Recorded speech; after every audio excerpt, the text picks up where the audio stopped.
I still remember that moment as if it just happened yesterday. We were halfway through the excursion. The group scattered around the quiet gardens when my student turned to me and said something I never thought I'd hear. Even now, I can still feel the way the air seemed to pause around us. But before I tell you what he said, I want to know, from which city are you watching this story? Let's see how far it reaches. It was early autumn, the kind of day that tricks you into thinking summer might stay just a little longer. The sun was gentle, the air smelled faintly of dry leaves, and the gravel under our feet crunched in that comforting way it does when the seasons start to turn. I'd been leading small history excursions for years, mostly for retirees and the occasional curious younger visitor. That day, though, was different. Hui had joined my class 3 months earlier. He was in his late 40s, always arriving a little early, carrying a notebook and a quiet attentiveness that stood out. Most students were content to listen and nod. But Hui, he lingered after lessons, asking questions that weren't in the textbook, about people, not just events. I noticed he often stayed near me when we walked, never intrusive, just present in a way that made me feel seen. We were visiting an old estate that had been converted into a public museum. The garden stretched wide with rows of roses, their petals still holding on to the last traces of color. The air was cool enough to need a light scarf, which I'd wrapped loosely around my neck. My shoes tapped softly against the path as I guided the group toward the central fountain. Hui walked beside me, his hands in his coat pockets, his eyes scanning the landscape as if trying to memorize it.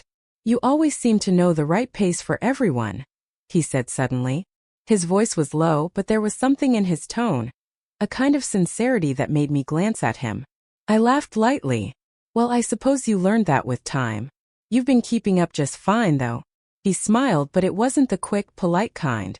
It lingered. I wasn't talking about walking lawn. That made me pause just enough for him to notice. The rest of the group had moved a little ahead, gathering near a guide, explaining the old sundial. We stayed a few paces behind, the space around us feeling oddly private despite being in public. "What do you mean then?"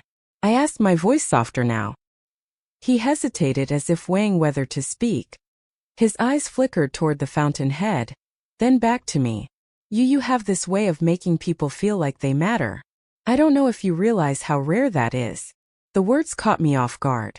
My chest felt warm, though the breeze had picked up. It wasn't just what he said, but how he said it, like it was something he'd been holding on to for a while, something he needed me to know. I looked at him, really looked. His hair was just starting to gray at the temples, and there was a depth in his expression that told me he'd been through enough life to appreciate small kindnesses. For a moment I forgot about the rest of the group, about the lesson plan, about the time. It was just us standing on a path lined with late-blooming roses, the sound of water trickling faintly from the fountain ahead. "I suppose," I said after a pause, "that's one of the nicest things anyone's told me in a long time." He nodded, and I thought I saw a hint of relief in his face. I meant it. We walked on, falling into an unhurried rhythm. He asked me about my first teaching job, and I found myself telling him stories I hadn't shared with anyone in years, about my nervous first lecture, about the one student who always made me laugh, about the time I completely lost my place in the middle of a talk and improvised my way through. He listened with an attentiveness that made me feel like each word mattered. By the time we rejoined the group, something between us had shifted, though I couldn't yet name it. It wasn't romantic. Not exactly. It was more a quiet acknowledgement, a thread that connected us now in a way it hadn't before. I didn't realize it then, but that was just the beginning. The rest of the group drifted toward the manor house like a small flock, scarves tugged by the breeze and audio guide earbuds clicking in. I gathered them at the marble steps, gave the usual safety note about low doorways and uneven floors, and then let them filter into the first gallery.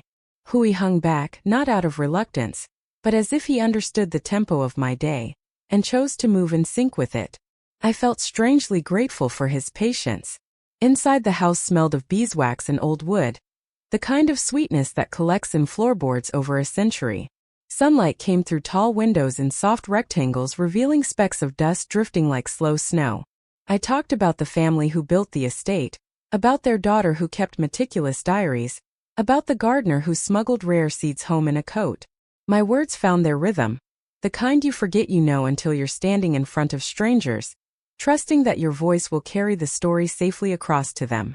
At one point I noticed Hui studying a portrait of the estate's matriarch.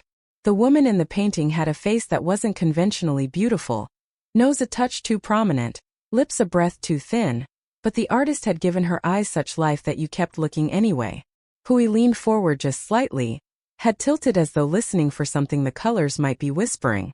"What do you see?" I asked, lowering my voice so it wouldn't disturb the others. He didn't look away from the canvas. Someone who learned the cost of gentleness and decided to pay it anyway. The words rippled through me. I tucked them away with quiet care. Like a letter you fold twice and slide into a book to keep it flat. We moved on. In the conservatory, glass panels clicked as the wind tightened, clouds herding together beyond the panes. The group clustered around the citrus trees, sniffing leaves and murmuring about recipes, the way people always do when nostalgia sneaks up as cooking memories. I explained how the family entertained here in winter, how heat lamps once warmed the air until oranges blushed on the branches. Hui traced the edge of a cracked planter with his finger, then slipped his hands into his pockets again, content to listen. I taught for decades, lecture halls, community centers, the odd living room at a friend's insistence, but there was a peculiar steadiness in the way this day unfolded. It felt like standing in shallow surf. The water came and went around my ankles, and every time the sand shifted, I found new balance without thinking. I was aware of my age, not in a sense of years counted, but as a depth chart, layers of experience stacked beneath me, holding me up. During our break, the group dispersed to the cafe. The room hummed with clinking cups and the familiar negotiation between pastries and restraint. I took my tea to a small table by the window. Hui asked if he could join me, not assuming, always asking. I nodded. For a few minutes we just sat. I watched a pair of swans glide along the garden pond beyond the glass. He stirred his coffee, then set the spoon down carefully on the saucer, as if aware that small sounds can feel loud when conversation goes quiet. "You told that story about your first lecture," he said. "How you improvised when you lost your place." I kept thinking about the courage that must have taken. "I wouldn't call it courage," I replied. "Panic wore a good disguise that day." He smiled. "Maybe that's what courage is sometimes. A decent costume on panic." I laughed softly. "And what about you? What costume are you wearing today?" He took a breath, then told me, halting at first, then more easily, about the last 2 years of his life. About closing his small business after a slow decline. About selling the office furniture one chair at a time until the rooms echoed. About his father's illness and the long evenings that blow into night. The steady loop of pills, soup, stories, sleep, about the quiet after his father passed. The way silence can rattle in a house like a stray marble rolling under furniture. He said he joined my class because he needed to remember that time could be shaped by curiosity, not just obligation. "I wanted to be somewhere," he said, "where the hours didn't feel like dishes to wash." Wind pressed a brief shiver against the window. In the cafe, someone's teaspoon tinked against porcelain, and a child laughed, such an uncomplicated sound that it framed his confession with mercy. I reached for my tea without thinking, and realized my hand had stopped halfway, hovering. I lowered it. He noticed and offered a faint grateful look as though my stillness was the right reply. "You know," I said, "people underestimate what learning can do for grief. It gives it edges, not to cut us, just so it has a shape we can set down now and then." He nodded slowly. "You do that. You give things edges." We returned to the tour. The sky had dimmed into a thoughtful gray, and rain began to stipple the long windows. The sound wrapped the halls in hush that made everyone a little more reverent. In the library, the room every visitor loves most, I spoke about binding techniques and the family's book plate, about faded spines, and the way leather warms under hands that have loved it. Hui stood near the latter, watching me as though this were a performance, and he'd caught a rare seat close to the stage. The group drifted, eyes and fingers traveling the shelves. The dozen on duty nodded at me, comfortable with my presence. I waited for a question that didn't come, and in the quiet, Hui took a slow step closer. "Lon," he said, voice just above the rain. "May I say something without it changing what this is? I don't want to disrespect the class, or put you in an uncomfortable position." A small alarm went off in the part of me that remembers boundaries. Another part, the one that has learned the art of listening, put a palm over the alarm and turned the volume down. I met his gaze. "You can say what you need to say. We'll keep the edges where they belong." He exhaled a careful breath as if opening a long-locked drawer. When you talk about history, you don't sound like someone walking us through rooms other people lived in. You sound like someone who knows how to live in rooms while you're still in them. He swallowed. I didn't realize how hungry I was for that until today. There it was, the line my mind would underline and then read again later. The sentence I'd hear while rinsing teacups at home, while folding laundry, while turning out the porch light. I felt something soften and stand up inside me at once. My hands were steady. My heart was not. Hui, I said, measuring each word. Thank you. That's not a small thing to tell someone. He glanced at the others, then back. I'm not asking for anything. I'm not trying to make this complicated. I just needed you to know that learning with you has been more than dates and portraits for me. His voice thinned with honesty. You make the present feel generous. We stood between shelves, smelling of paper and time, the rain giving the window panes a gentle percussion. I could feel the years behind me, marriage and its satisfactions, its quiet disappointments, the long companionship of work, the loneliness that doesn't always announce itself, but takes the seat beside you and stays. I have lived long enough to tell the difference between flattery and recognition. This wasn't flattery. I set a hand lightly on the back of a chair. A small anchor for a steady moment. It means a lot to me that you can say that, I told him. But we're still teacher and student in this space. That matters. Does, he agreed quickly. And it will, I respect that. The words were water on dry ground. I felt the tension in my shoulders ease, not because there was nothing charged in the air. There was, but because he named the boundaries with me, not against me. Consent, I've learned, starts long before a touch. It begins with the willingness to let the other person be exactly where they are. We rejoined the group for the last wing of the house. The estate's dining room was laid the way it might have been for a winter gathering, crystal catching what little light remained, silverware aligned like a quiet army. As I described a long-ago menu, my voice found its usual cadence. Yet beneath it ran a smaller current, the awareness of being seen and not claimed, admired and not cornered. It made me feel unexpectedly brave. When the tour ended, rain had deepened into a steady curtain.